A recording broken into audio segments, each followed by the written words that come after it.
Right YCP నేతల political dirty pictures ఒక్కొక్కటిగా వెలుగులోకి వస్తున్నాయి.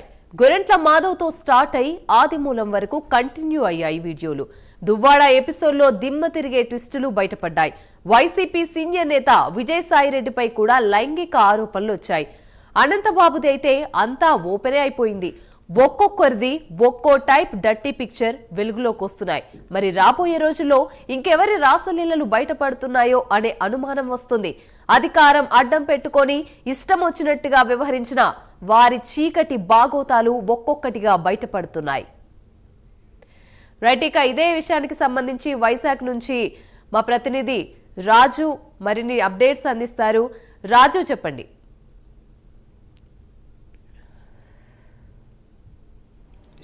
ప్రధానంగా చూసుకునేటప్పటికీ వైఎస్ఆర్ కాంగ్రెస్ పార్టీకి సంబంధించిన రాష్ట్రాలు ఒక్కొక్కటిగా బయటపడుతూ ఉన్నాయి. గతంలో ఏదైతే అధికార పార్టీకి సంబంధించినప్పుడు కూడా వాళ్ళు అధికారంలో ఉన్నప్పుడు కూడా ఏదైతే వచ్చాయి, ఇప్పుడు అదే సేమ్ కంటిన్యూ అవుతున్న పరిస్థితి కనిపిస్తుంది.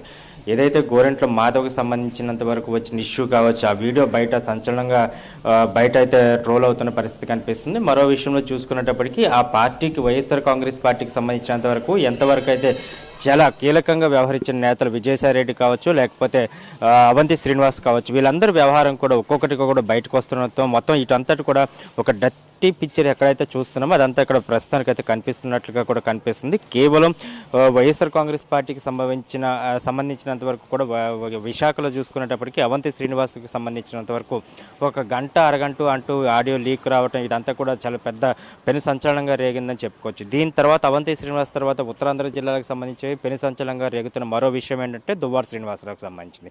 ఎందుకంటే దువ్వాడ శ్రీనివాసరావు తన మొదటి భర్త వాణి ఉండగానే ఇంకొకరితో తనైతే ఎడాల్టరీతో ఉన్నాను అంటూ అదే మొత్తం మీడియా ముందు ఏకంగా చెప్పడం, ఇదంతా కూడా చూస్తున్న సిచ్యువేషన్ చూస్తూ ఉంటే మొత్తం వీళ్ళంతా కూడా బరి తెగించి కావాలని చెప్పి ఇవన్నీ చేస్తున్నారా అన్న దాంట్లో ఒక ఆలోచనకు గురి అవుతున్న పరిస్థితి కనిపిస్తుంది. పూర్తి స్థాయిలో దువ్వాడ శ్రీనివాస్ అదేవిధంగా మాధురి వ్యవహారం ఒకవైపు ట్రెండింగ్ అవుతూనే ఉన్నప్పటికీ కూడా గతంలో ఏదైతే అవంతి శ్రీనివాస్కి సంబంధించినంత వరకు కూడా ఆడియో లీకులు కావడం, అదేవిధంగా వీడియోలు రిలీజ్ అవ్వడం, వీటన్నిటిని కూడా చూస్తున్న ప్రజలందరూ కూడా ఒక్కొక్కరు వైఎస్ఆర్ కాంగ్రెస్ పార్టీలో ఉన్న మొత్తం అంటే టాప్ టు బాటం ఎవరైతే నాయకులు ఉన్నారో వీళ్ళందరూ కూడా సేమ్ ఇదే హెరాస్మెంట్కి గురవుతున్నారు. ఎందుకంటే ప్రతి ఒక్కరు కూడా మహిళలపై వేధింపులు గురి చేయడం, అదేవిధంగా మహిళల్ని వేధించే ప్రక్రియను వీళ్ళంతా కూడా చేపడుతున్నారంటూ కూడా అంటే ప్రతి ఒక్కరు కూడా అంచనాకు రావడం జరిగింది. దీంట్లో భాగంగానే కేవలం గత ఎన్నికల్లో కూడా చూసుకునేటప్పటికీ 11 సీట్లకే పరిమితి వేరు. ఎందుకంటే అక్కడ అంబటి రాంబాబు కావచ్చు, లేకపోతే విజయసాయిరెడ్డి కావచ్చు, లేకపోతే ఎవరైతే ఉన్న వీళ్ళంతా కావచ్చు, అంటే వీళ్ళందరితో పాటు ఇక్కడ అవంతి శ్రీనివాస్ అదేవిధంగా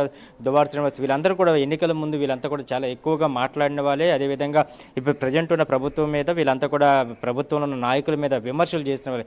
మరి అటువంటి విమర్శలు చేసిన నాయకులందరూ కూడా ఎందుకు ఈరోజు ఈ విధంగా తెరపైకి రావాల్సి వస్తుంది అనేది చాలా ఆసక్తికరమైన సన్నివేశం నెలకొన్నదని చెప్పుకోవచ్చు. ఎందుకంటే ప్రముఖంగా చూసుకునేటప్పటికీ ప్రతి ఒక్కరు కూడా మహిళలకి మేమంతా కూడా మహిళా సాధికారత విషయంలో కానీ లేకపోతే మహిళలను మేమంతా కూడా ఉద్ధరిస్తాం, ఏపీలో మహిళలకు భద్రత కల్పిస్తున్నామని చెప్పుకుంటూ ప్రభుత్వంలో ఉన్న ఈ పెద్ద మనుషులే ఒక్కొక్కరుగా కూడా బయటికి రావడం, ఒక్కొక్కరు కూడా మహిళలను వేధించడం, మహిళల పట్ల అసభ్యంగా ప్రవర్తించడం, ఇటువంటి సిచ్యువేషన్ చూస్తూ ఉండేటప్పుడు ప్రతి ఒక్కరు కూడా వాళ్ళకి తగిన గుణపాఠం చెప్పాలని గతంలో కేవలం 11 సీట్లకి మాత్రమే పరిమితం చేస్తారు. ఈసారి చూసుకునేటప్పుడు కూడా ఇదే కంటిన్యూ అవుతున్న పరిస్థితి కనిపిస్తుంది. అంటే గతంలో వాళ్ళంతా ప్రభుత్వంలో ఉన్నారు కనుక వాళ్ళకి దానికి సంబంధించి చాలామంది మహిళలు కూడా బయటకు రాలేకపోతున్న పరిస్థితి కనిపించింది. కానీ ఎప్పుడైతే ప్రభుత్వం మారిన తర్వాత కూడా మరికొంతమంది కూడా బయటకు వస్తున్నారు, మరికొంతమంది భాగవతాలు కూడా బయటకు వస్తాయంటూ కూడా ప్రజెంట్ అయితే చెప్పుకుంటున్న పరిస్థితి అయితే కనిపిస్తుంది. అయితే ప్రధానంగా ఇక్కడ చర్చించుకోదగిన విషయం ఏంటంటే మహిళా సాధికారత, అదేవిధంగా మహిళలకి రక్షణ కల్పిస్తామంటూ చెప్పుకుంటున్న ప్రతిపక్ష నాయకు వైఎస్ జగన్మోహన్ రెడ్డి కావచ్చు, లేకపోతే ఆయన యొక్క